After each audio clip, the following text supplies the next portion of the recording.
Colors TV के popular serial मन्नत में विक्रांत ने मल्ला को प्रपोज कर दिया है, लेकिन हर कोई जानना चाहता है कि विक्रांत ने ऐसा क्यों किया। तो हम आपको बता दें, विक्रांत ने ऐसा नीतू के प्रेशर में आकर किया है।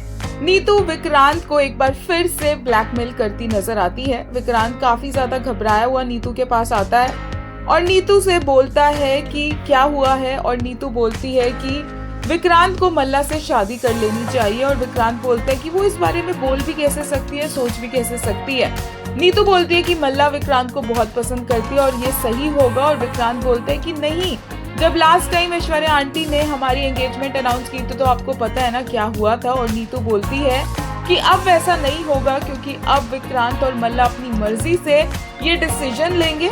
ये बात नीतू के दिमाग में ऑब्वियसली ऐश्वर्या ने डाली है, क्योंकि ऐश्वर्या को अब नीतू की सच्चाई भी पता चल गई है।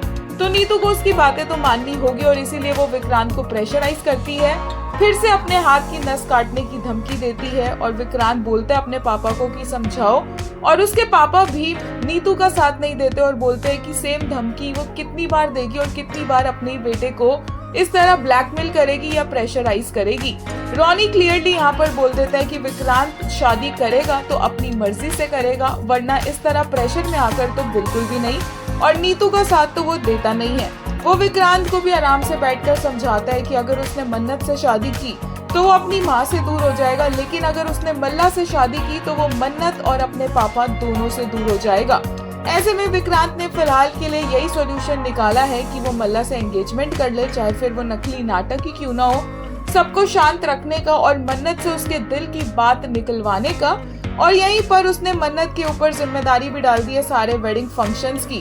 मन्नत ने इस मौके का पूरा फायदा उठाने का सोचा है और इसीलिए मल्ला को वो कांग्रेचुलेट करती है और एक बार फिर से वापस से सलूजा मैंशन में पहुंच जाती है, क्योंकि ऐश्वर्या के राज उसे पता चल चुके हैं और ये सीक्रेट्स उसे खोलने हैं, उसे जानने हैं।